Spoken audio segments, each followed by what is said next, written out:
Hey guys, welcome back to my channel. For those who are new here, I'm Liliana, and in today's video I'm going to share with you one of my favorite dessert recipes, which is the Pavlova with passion fruit whipped cream. If you guys want to see how I made this, well, keep on watching.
a pavlova is a meringue, but with different techniques and different ingredients. What you're looking for a perfect pavlova is the crispy outside, but the marshmallowy on the inside.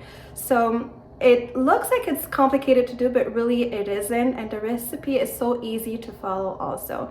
So basically you need to whip your whites and keep your yolks aside, because you can do curd with it, you can do pastry cream. So there's a lot of recipes that you can do with that, and you can actually go to my blog and see what else you can do with yolks.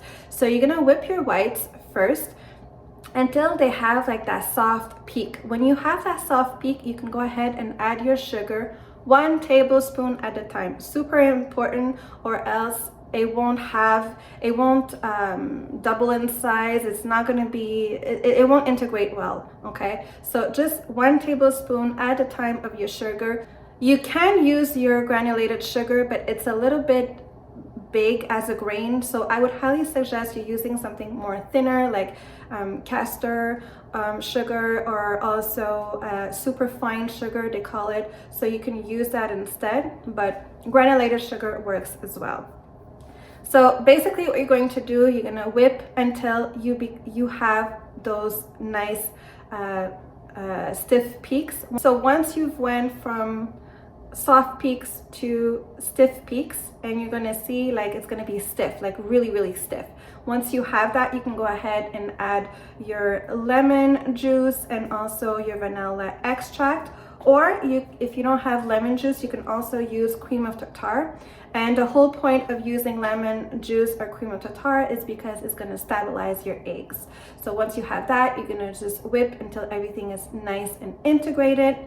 And then once you have that, you can go ahead and add your cornstarch by just folding it. And the cornstarch, what it's going to do is that's what's going to give you the nice marshmallowy texture on the inside. At this stage, you can do different little things. So you can do like what I did. So cookie sheet lined with parchment paper, then you place your meringue in the middle, and then with a cake spatula, just round off the edges, making sure like you kind of have like a dome. You want a round shape, and then you're going to create a crease in the middle, because that's where you're gonna put either your lemon curd or your whipped cream in the middle with your fruits. So you want to create like that little crease in the middle. And then if you want to do that, like that nice design that I did on the sides, which is kind of like a trend right now that everybody does. So it's really beautiful. So you just take your spatula and then you start at the bottom of the meringue, and then you go all the way up, and then you just remove the excess and so forth. So you'll have that nice little shape, round shape, and almost like a dome. You can shape it to whatever you want, and then you pop it in the oven and then you bake. Or you can do also same recipe, and then you divide your batter or your meringue.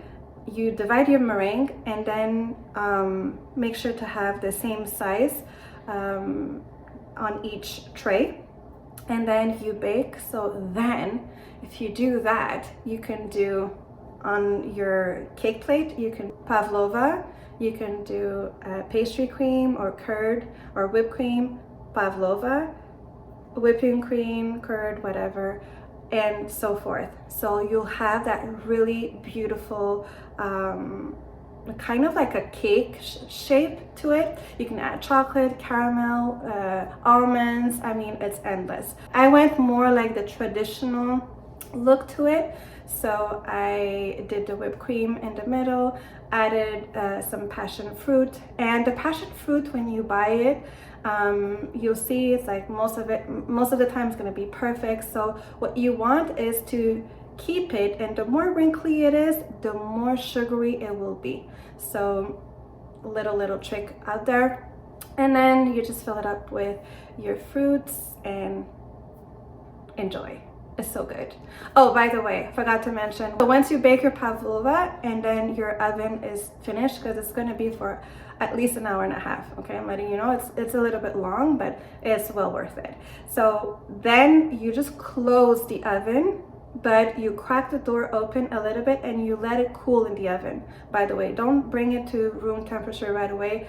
Most likely it's gonna crack. So you just leave it in the oven and let it cool off completely. And then when it's cooled off, you can go ahead and then decorate it as you want. I also finished the look with a little bit icing sugar because I'm that extra girl, and that's it. So I really hope you guys enjoyed. If you did, please give it a thumbs up. Don't forget to subscribe and click the notification bell button so you get notified of all the videos that I put up. Thanks for watching and see you in the next one.